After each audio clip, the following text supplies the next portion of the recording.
À Thanksgiving, j'ai remercié ma tante de m'avoir offert un vélo. Ma tante a arrêté de cuisiner et a dit, je t'ai pourtant offert une Mercedes-Benz. Ma sœur, qui écoutait, a craché son café. Tracy, je suis sûr de t'avoir donné 500 000 $. De quoi parles-tu bon sang? La salle à manger, décorée pour Thanksgiving, était emplie d'un riche parfum d'épices, et une dinde, dorée à souhait, trônait au centre de la table. J'étais en train de remercier ma tante Sandra pour le vélo qu'elle était censée m'avoir offert en cadeau. Elle me fixa avec une expression profondément perplexe et répondit, « Je ne t'ai donné aucun vélo. » Au moment où elle prononça ces mots, tenant un verre de vin en cristal fin à la main, j'entendis un bruit dans mes oreilles, comme si quelque chose s'était irrémédiablement brisé. Je posai doucement la fourchette en argent que je tenais, et je soutins le regard inébranlable de ma tante. 500 000 $? Oui. Tu voyages partout dans le monde pour le travail, n'est-ce pas? C'est pour ça que je t'ai donné de l'argent au lieu d'un objet. Je l'ai viré sur ton compte. Avec cette somme, tu pourrais facilement t'acheter une Mercedes-Benz haut de gamme. Avant même qu'elle n'ait fini de parler, ma sœur cadette, Emma, qui était assise en face de moi, commença à tousser violemment. Le café qu'elle buvait éclaboussa sa robe en soie blanche immaculée, mais elle n'essaya même pas de l'essuyer. Elle fixait notre tante, sous le choc. La main de ma mère, Cathy Irving, qui était assise à côté d'elle, tremblait légèrement elle aussi. Elle prit une gorgée précipitée de vin rouge, comme pour tenter de s'échapper, mais ses yeux s'agitaient sans cesse, incapables de se fixer sur quoi que ce soit. Je choisis mes mots avec soin, gardant ma voix aussi calme que possible. Tante, merci beaucoup, mais c'est étrange. Ce qui a été livré devant chez moi était bel et bien un vélo d'occasion rouillé, vieux de près de 10 ans. D'occasion? Les sourcils de ma tante se froncèrent de suspicion. Oui. Il y a quelques jours, ma mère m'a appelé et m'a dit, c'est un cadeau de tante Sandra. Elle m'a demandé de t'envoyer un vieux vélo qu'elle utilisait autrefois, pour que tu gardes la forme. En ce moment même, ce qui se trouve dans le parking à vélo de mon appartement, c'est ce vieux vélo d'appartement. La chaîne a sauté et le panier est tordu. Le silence se répandit autour de la table à manger. Ma tante était une femme d'affaires tenace, qui avait bâti un empire immobilier à partir de rien. J'observais calmement le doute et une colère vive se mêler dans ses yeux. Cathy, explique-moi ça. Sa voix était basse et froide. Il y a quelques semaines, j'ai définitivement déposé 500 000 $ sur le compte que je partage avec Tracy. Et je t'ai dit, préviens Tracy et laisse-la choisir ce qu'elle veut. Pourquoi mon cadeau a-t-il été remplacé par un vélo? La bouche de ma mère s'ouvrit et se referma sans un bruit, tandis qu'elle lançait un regard suppliant vers Emma, assise à côté d'elle. Mais Emma fixait intensément son smartphone, ses doigts bougeant frénétiquement sur l'écran. C'était comme si elle essayait désespérément d'effacer quelque chose de son existence, là, sur le champ. Eh bien, Sandra, c'est juste une sorte d'erreur. Tracy doit mal comprendre quelque chose. La voix de ma mère se brisa, manquant totalement de conviction. Je baissai les yeux vers le bout de mes doigts. Je gagne ma vie en tant qu'enquêtrice sur la cybercriminalité, traquant des numéros qui se sont évanouis dans l'ombre numérique, travaillant pour des gouvernements et des banques internationales. Le chiffre précis mentionné par ma tante, 500 000 $, l'agitation évidente de ma mère, et les doigts de ma sœur essayant constamment de cacher son téléphone. Mes instincts professionnels me soufflaient la vérité, calmement mais puissamment. Sous ce somptueux dîner de Thanksgiving, se cachait une trahison nauséabonde, perpétrée par ma propre chair et mon propre sang. Ma conscience dériva vers 10 jours plus tôt. C'était un lundi de novembre, balayé par un vent d'hiver glacial. Mon bureau, mon lieu de travail, était enveloppé comme d'habitude d'un silence stérile et inorganique. J'étais profondément concentré sur l'analyse d'un système complexe de blanchiment d'argent international, étalé sur plusieurs écrans. Ce silence fut brisé par la vibration sourde de mon smartphone. Le nom sur l'écran était celui de ma sœur, Emma. Et Tracy, à propos de Thanksgiving cette année. Sa voix, sortant du haut-parleur, semblait bizarrement enjouée, d'une gaieté artificielle. Tu as dit que tu avais des tonnes de travail accumulées, n'est-ce pas? Alors, tu n'es pas obligé de te forcer à revenir ici pour Thanksgiving cette année. Maman a aussi dit que c'est une période importante pour la carrière de Tracy, donc nous devrions la laisser se reposer. Les billets d'avion coûtent cher de toute façon. Utilise cet argent pour toi. J'enlevai mes doigts du clavier. C'était la première fois de ma vie qu'Emma s'inquiétait de mon travail. Pendant 33 ans, elle n'avait jamais consacré de temps ou de considération à personne d'autre qu'elle-même. Je peux arranger mon emploi du temps.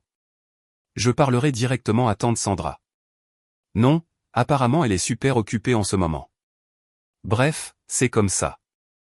On s'occupe de tout ici, alors détends-toi là-bas. D'accord. Je t'aime. L'appel se termina brusquement. Pendant un moment, je fixais l'écran assombri. Chacun de ces mots persistait dans mon esprit, comme le genre de données incohérentes que je traite au travail, laissant derrière elle une dissonance calme mais persistante. Dès le lendemain, un gros camion de livraison s'arrêta devant mon immeuble. Mademoiselle Tracy Irving. Correct. Cette livraison vient de Mademoiselle Cathy Irving. Un cadeau de ma mère. Me sentant mal à l'aise, j'allais le réceptionner. Et ce qui fut déposé devant moi n'était pas un paquet cadeau, mais un vélo. Non. Appeler ça un vélo semblait bien trop généreux.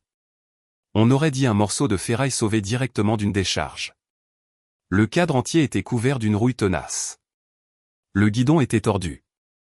La chaîne avait complètement sauté. Le panier avant était bosselé à plusieurs endroits. Et les pneus étaient à plat, écrasés au-delà de tout espoir. Attachée à la base du guidon, il y avait une carte écrite de la main de ma mère. Pour Tracy, tante Sandra s'inquiète pour ta santé puisque tu restes assise toute la journée, alors elle a décidé de te donner un vélo qu'elle aimait utiliser autrefois. C'est un peu vieux, mais cela devrait suffire pour faire bouger ton corps, tu ne penses pas? Ne gâche pas la gentillesse de ta tante. Utilise-le avec gratitude. Je m'arrêtai juste avant de toucher le métal rouillé. Ma tante est une femme extrêmement stricte, mais elle n'apprécie que la très haute qualité. Offrirait-elle vraiment à sa nièce un vélo si décrépit qu'il en paraissait carrément dangereux? Tout ça pour ma santé? Et puis, il y avait cette insistance presque obsessionnelle d'Emma pour que je ne rentre pas à la maison. Une flamme de suspicion, calme mais inextinguible, s'alluma en moi. Je réservai immédiatement le premier vol disponible, et commençai à me préparer pour retourner chez mes parents, afin de voir de mes propres yeux ce qu'ils essayaient de cacher. Dans l'avion, je consultai l'Instagram de ma sœur Emma. Son compte, vantant plus de 100 000 abonnés en tant qu'influenceuse vendant un style de vie luxueux, débordait de mensonges éblouissants. Une photo en particulier attira mon attention. L'arrière-plan était un quartier résidentiel huppé. Au premier plan trônait une Mercedes-Benz classe G d'un blanc immaculé, si neuve que je pouvais presque sentir l'odeur du cuir. Emma était appuyée nonchalamment contre le capot, une flûte de champagne à la main, arborant un sourire aussi radieux que triomphant. La légende disait, la meilleure récompense pour moi-même. Le travail acharné ne vous trahit jamais. Mercedes-Benz G-Classe vie de luxe cadeau pour moi-même, après l'atterrissage à l'aéroport, je me précipitai vers ma maison d'enfance dans une voiture de location. Au moment où je me garai devant la maison, la première chose qui sauta à mes yeux fut cette voiture blanche, trônant fièrement devant le garage. Je pris une profonde inspiration et sortis. Avant même d'ouvrir la porte d'entrée, j'entendis des rires venant de l'intérieur. La voix de ma mère et les gloussements légers et excités d'Emma. Quand je frappai, les rires cessèrent brusquement. Après quelques secondes de silence, j'entendis le bruit de la serrure qui tournait. « Oh, Tracy, pourquoi es-tu » Le visage de ma mère, lorsqu'elle ouvrit la porte, n'était pas tant coloré par la surprise que par la peur pure, mais elle le recouvrit rapidement d'un sourire étrange. « J'ai entendu dire par Emma que tu étais trop occupé par le travail pour revenir. Ton père est en voyage d'affaires soudain aujourd'hui, aussi. Mais bon, bienvenue à la maison. » Elle me serra dans ses bras. Son pull sentait le parfum coûteux, pourtant ses bras tremblaient faiblement, et il n'y avait pas la moindre chaleur de bienvenue sincère en eux. Quand j'entrai dans le salon, Emma se leva du canapé.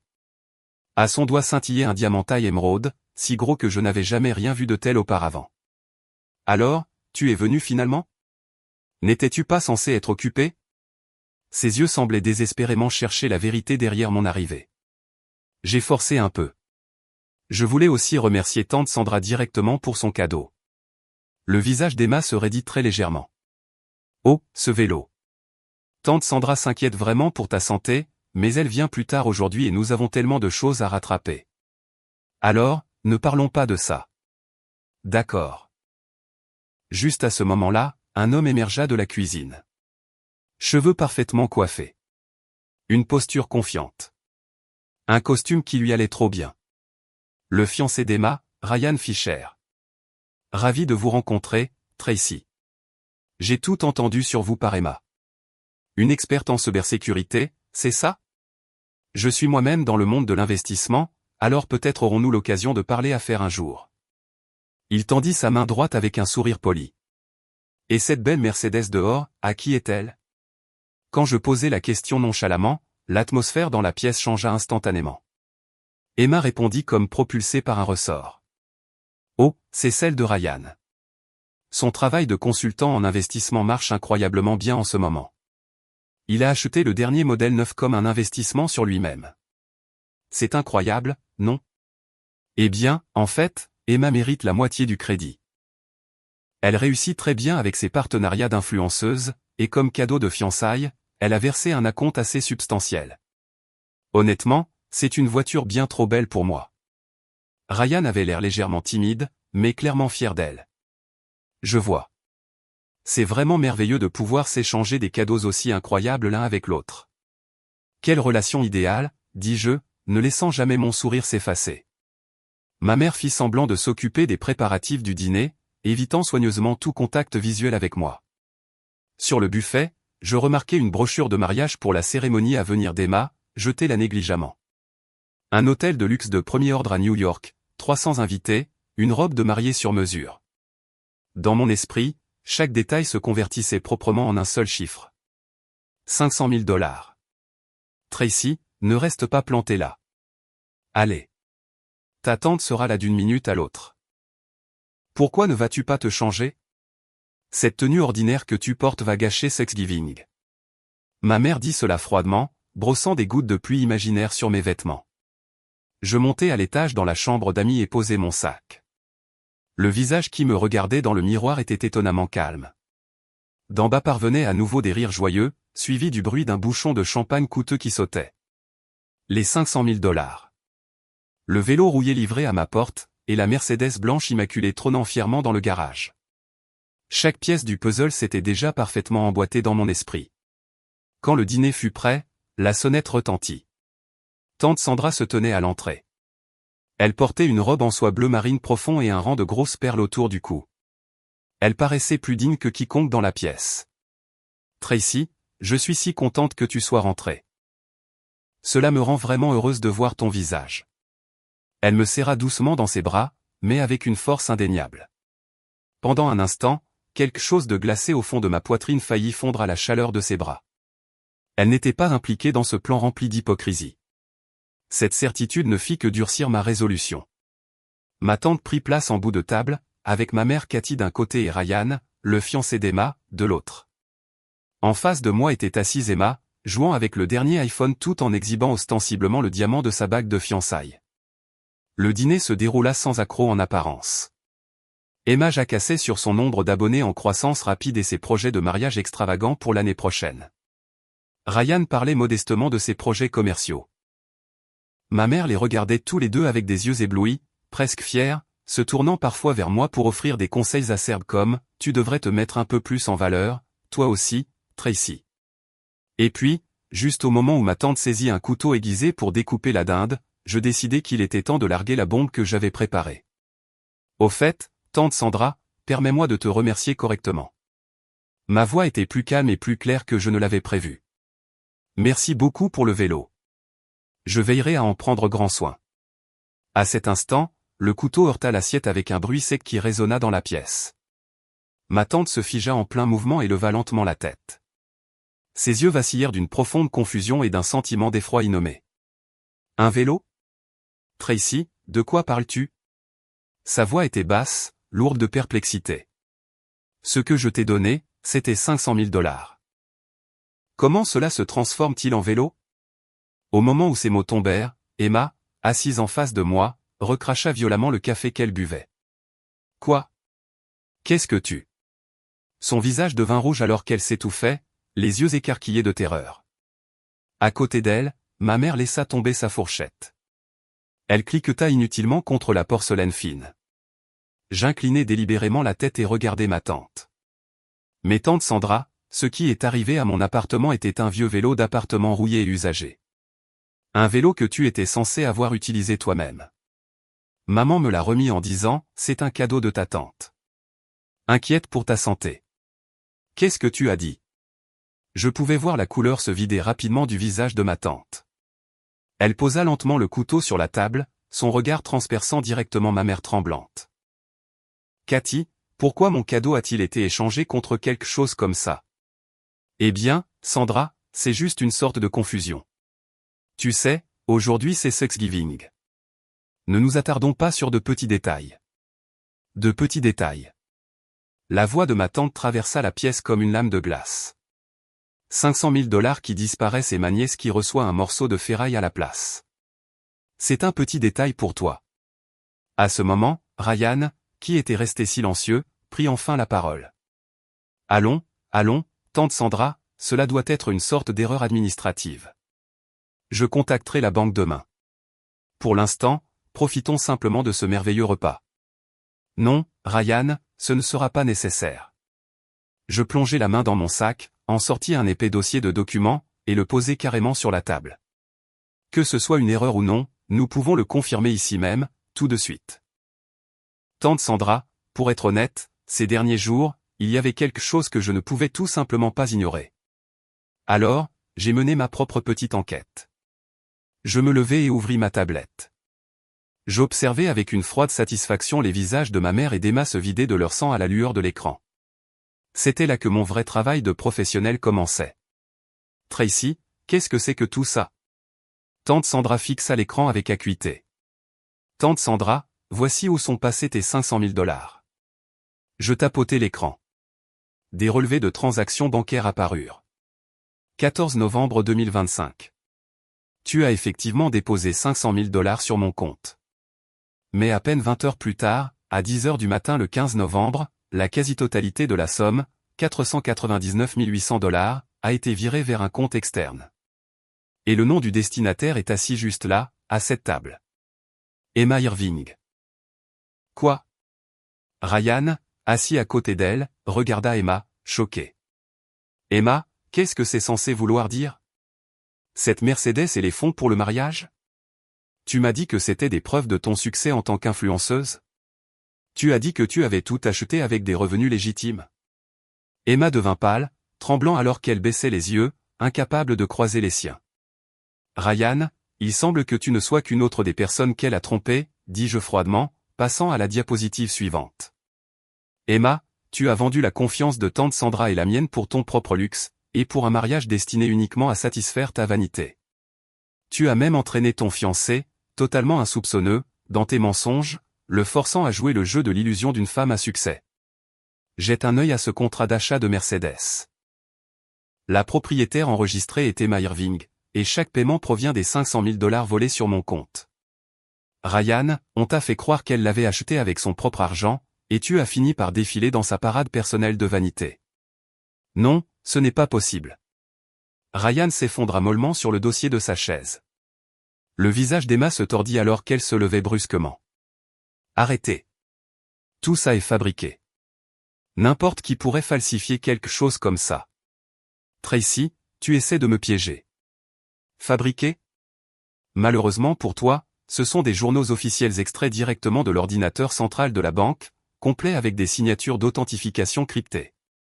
Une fois que je commence une enquête sérieuse, il n'y a aucun numéro dans ce monde que je ne puisse atteindre, poursuivis-je.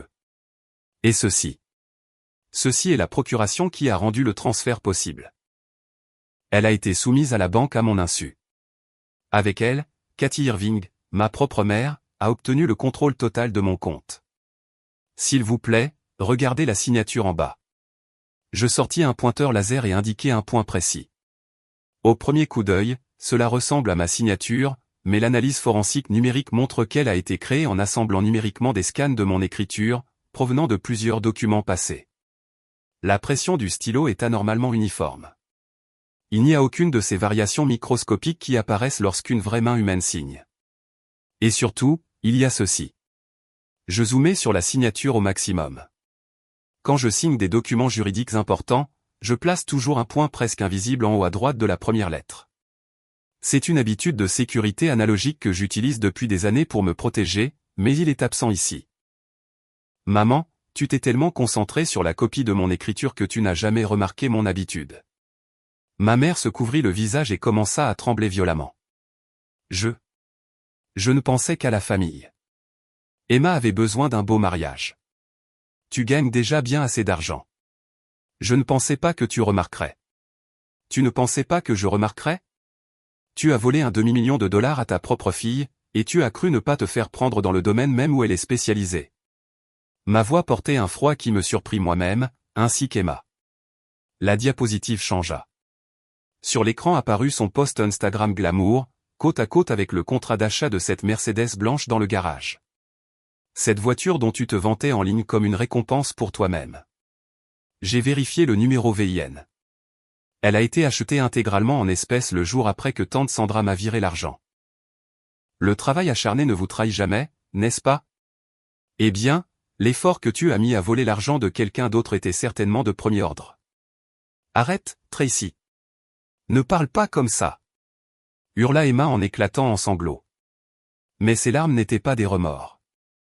C'étaient les cris d'un amour-propre pur, de quelqu'un voyant son monde scintillant s'effondrer. L'acompte pour le lieu du mariage, 150 000 dollars. La robe sur mesure, 30 000 dollars. Le voyage préfabriqué dans un complexe de luxe aux Fidji, 20 000 dollars.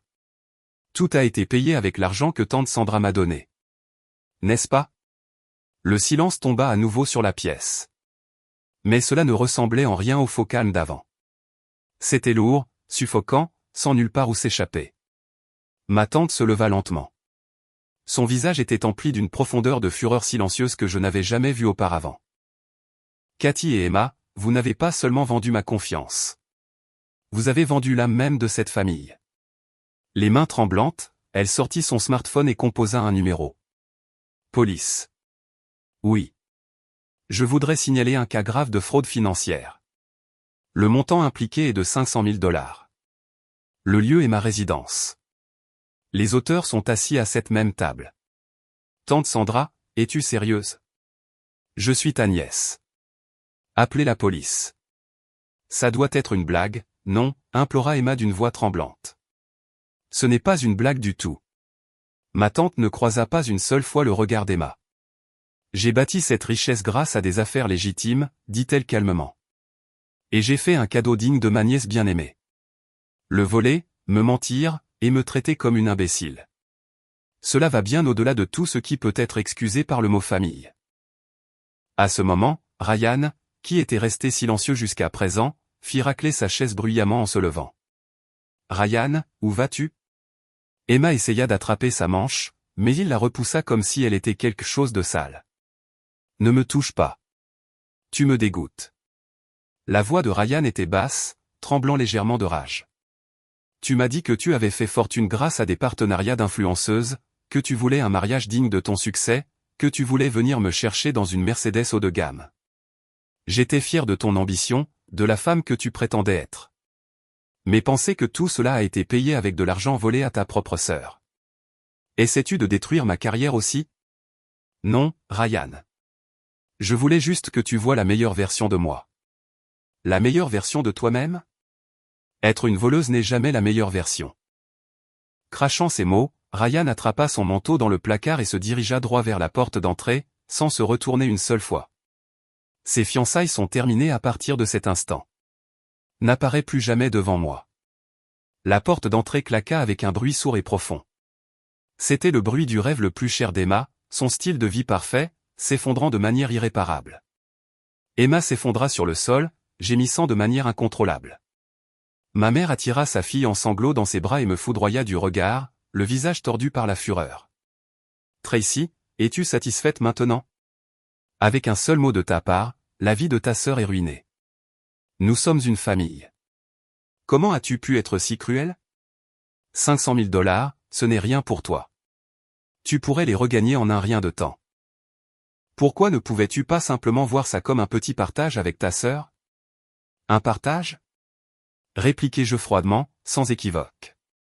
Maman, ce que tu as fait n'était pas un partage. C'était du vol.